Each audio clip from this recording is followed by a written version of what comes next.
아침에 나로 주의 인자한 말씀을 듣게 하소서. 성도 여러분 안녕하세요. 목요일입니다.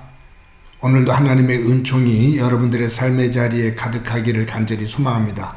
말씀 한 곡 봅니다. 욥기 7장 17절부터 21절까지의 말씀을 제가 봉독해 드립니다.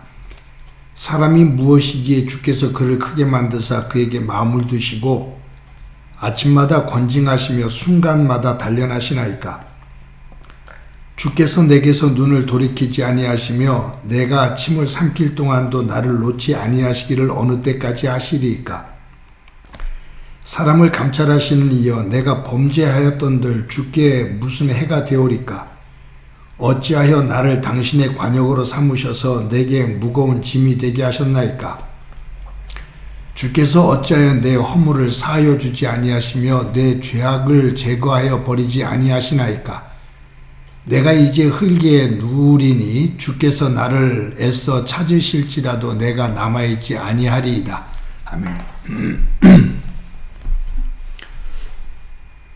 자녀들을 키우면서 부모들이 자녀들로 인해서 마음에 그 갈등도 되고 힘들어할 때가 있습니다. 여러분들은 자녀들을 키울 때 아이들과 다툰 적은 없습니까? 저는 요즘 아이들이 좀 커서 이제 말이 되니까 대화가 되고 서로 이해하는 폭이 넓어지니까 어느 정도 좀 안전하고 또 마음의 평안함, 서로 좋은 그런 관계들이 잘 나름대로 유지가 되고 있는 것 같습니다. 그렇지만 아이들이 성장하는 과정 속에서 참 힘든 일도 많았죠. 아이들이 사춘기 때 부모와 이야기를 하다가 부모가 이렇게 했으면 좋겠다, 저렇게 했으면 좋겠다 라고 얘기하면 아이들이 가장 많이 하는 말이 있어요. 내가 알아서 할게요. 내가 알아서 할게 라는 말입니다. 뭐 조그만 일도 뭐 씻는 일에서부터 또 어떤 진로를 하는 것, 공부하는 것, 그런 일 하나하나 이야기하다 보면 내가 알아서 할게. 근데 부모 입장에서 보면 내가 알아서 안 되거든요. 그런데도 뻑하면 내가 알아서 할게 라고 말합니다. 그렇게 하다가 말다툼이 일어나죠. 그럼 부모가 그래요. 그래 네가 알아서 한다고 그랬으니까 나중에 후회하지 마라 라고 말을 해요. 아이들이 일을 그르칠 때가 있습니다. 내가 알아서 할게 그래 놓고서 일을 그르쳐요. 그때 부모가 화가 나죠. 그래도 그 자녀를 도와줍니다. 그러면서 심통이 나면 네가 알아서 한다며 라고 그렇게 퉁 한마디 내보내기도 합니다. 그러면서 아이들이 커요. 근데 아이들이 크는 과정 속에서 사실은 부모도 큽니다. 여러분들은 어떠세요? 저는 아이들을 키우면서 제가 철든 부분이 참 많습니다.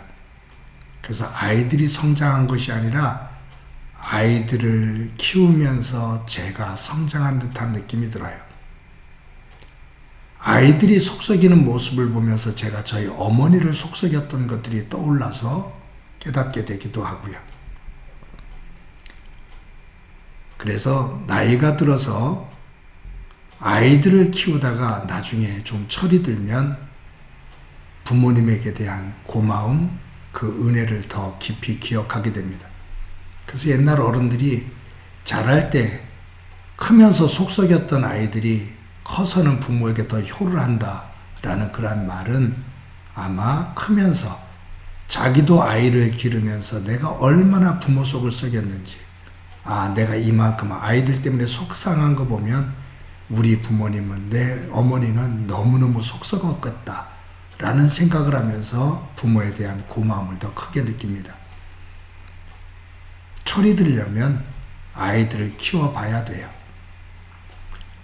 철이 들지 않으면 부모의 은혜를 모릅니다. 근데 철이 들려면 그만큼 연단이 되어지고 훈련이 되어지는, 단련되어지는 그 과정이 있습니다. 여러분 오늘 본문 7장, 욥기 7장 여기 17절에 보면 17절 18절에 보면 욥이 이제 자기의 고통 속에서 고난 속에서 죽여주십시오라고 하나님 앞에 저 차라리 이럴 것 같으면 죽여주십시오라는 거거든요. 제가 죄를 지었다고 그래요. 하나님 그래요. 제가 죄를 지었어요. 만약에 제가 죄를 지었다고 해서 하나님 앞에 해대는 것이 그렇게 크게 해대는 것이 뭐가 있습니까? 저 이제 땅에 누울 겁니다. 흙에 누울 겁니다. 이제 찾아도 저 없을 겁니다. 죽겠다는 거예요. 그런데 여기에 17절에 18절에 사람이 무엇이기에 주께서 그를 크게 만드사 그에게 마음을 두시고 아침마다 권징하시며 순간마다 단련하시나이까. 여기에 사람이 무엇이기에 주께서 그를 크게 만드사 그에게 마음을 두시고 요 17절만 읽으면 굉장한 신앙 고백이 돼요. 은혜를 깨달은 것 같아요. 근데 18절을 보면 아침마다 권징하시며 순간마다 단련하시나이까. 아침마다 권징한다. 이 권징이라는 단어가 권선징악의 줄임말이거든요. 그러니까 착한 일을 할 때는 선물을 주고 악한 일을 할 때는 징계를 내린다 그 말이에요. 아침마다 하나님께서 나에게 권징하신다. 그리고 순간마다 단련한다. 힘들게 한다 그 말이에요. 그러니까 여기에 이 다윗이 사람이 무엇이기에 주께서 그를 크게 만드사 그에게 마음을 두시고 크게 만들어 놓고 그에게 관심을 기울이시며 아침마다 권징하고 순간마다 단련하시니 이거 힘들어서 못 살겠습니다 라는 얘기예요. 하나님 저에게 왜 그러시는 겁니까? 이렇게 힘든 상황을 왜 만드신 거예요? 라고 불평하는 거죠. 근데 이와 비슷한 말씀이 나와요. 시편 8편 4절에서 5절에 보면 다윗이 이렇게 노래를 해요. 사람이 무엇이기에 주께서 그를 생각하시며 인자가 무엇이기에 주께서 그를 돌보시나이까. 그를 하나님보다 조금 못하게 하시고 영광과 존귀로 관을 씌우셨나이다. 여기에 사람이 무엇이기에 주께서 그를 생각하시며 인자가 무엇이기에 주께서 그를 돌보시나이까. 오늘 욥기 7장 여기에 17절과 시작이 비슷하잖아요. 사람이 무엇이기에 주께서 그를 크게 만드셨다. 주께서 천사보다 조금 낮게 만드셨다 라고 말해요. 하나님보다 조금 못하게 만드시고 영광과 존귀로 관을 씌우셨다. 그런데 이 욥과 다윗이 고백하는 이 초반 고백은 비슷한데 그 끝은, 그 뒷부분은 전혀 달라요. 욥은 원망입니다. 그런데 다윗은 찬양입니다. 무슨 차이일까요? 욥은 지금 고난 중에 있고요. 다윗은 고난을 통과한 이후에 하나님의 은혜를 봤어요. 그 세계에 거하고 있어요. 욥이 지금 고백하고 있는 이 고백은 고난의 복판에 있는 고백이에요. 탄식이에요. 다윗은 그의 삶의 자리에서 고난을 넘어 통과해 고난 너머에 하나님께서 준비해 두신, 예비해 두신 은혜의 세계에 머물면서 그 세계를 노래하고 있어요. 그렇게 보면 다윗의 이 시는 철이 든 시죠. 그 고난을 통해서 철이 든 이후 이 고난을 통과하고 하나님께서 베풀어 주신 그 은혜의 세계를 깨달은 다음에 본 다음에 무릎을 치며 이런 거였구나. 하나님의 은혜의 세계가 이렇게 준비됐던 거구나. 뒤늦게 깨닫고 철이 들어 하나님 앞에 찬양을 해요. 근데 아직 욥은요, 이 고난의 과정 속에서 그 은혜 세계를 깨닫지를 못한 거죠. 사랑하는 성도 여러분, 저와 여러분이 삶을 살면서 우리가 겪고 있는 힘든 일들, 욥과 같은 과정일 수도 있어요. 그런데 분명 믿는 것은 이 과정을 넘어 다윗의 고백으로 변화되어지는 때가 분명히 오리라고 믿습니다. 그날을 소망하며 그 자리에 설 수 있는 믿음의 사람으로 오늘도 굳건하게 세워지기를 주님의 이름으로 간절히 축원합니다. 한번 기도합니다. 하나님 감사합니다. 고난의 복판에 있는 욥, 고난을 통과한 이후에 하나님의 은혜의 세계를 깨닫고 바라보는 다윗. 그들의 고백의 내용이 다른데 저희들 믿음 안에서 철이 들어 이 고난 너머에 하나님께서 예비해 두신 그 은혜의 세계를 바라볼 수 있도록 은총 베풀어 주옵소서. 주 앞에 찬양하는 참 믿음의 사람으로 온전히 서게 하옵소서. 예수님의 이름으로 기도드립니다. 아멘.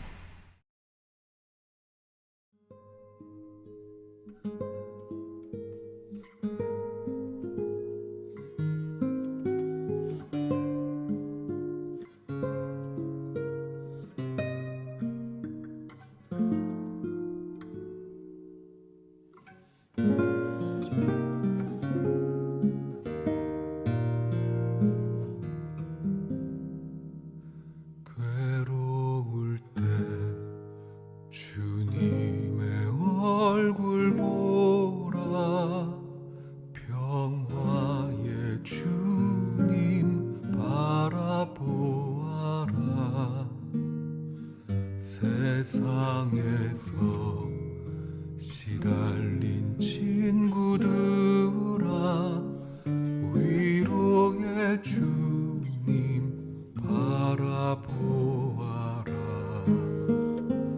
힘이 없고 내 마음 연약할 때 능력의 주님 바라보아라. 주의 이름 부르는 모든 자는 힘 주시고 늘 지켜주시리. 눈을 들어 주를 보라. 내 모든 염려 주께 맡겨라. 슬플 때에 주님의 얼굴 보라. 사랑의 주님 안식 주리라.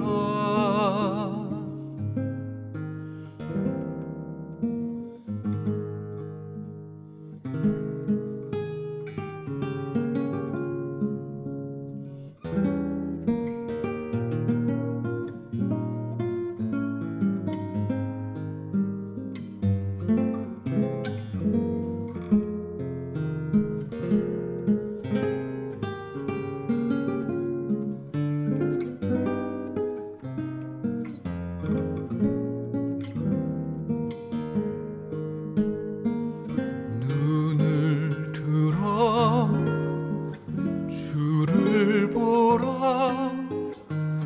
내 모든 염려 주께 맡겨라. 슬플 때에 주님의 얼굴 보라. 사랑의 주님 안식 주리라.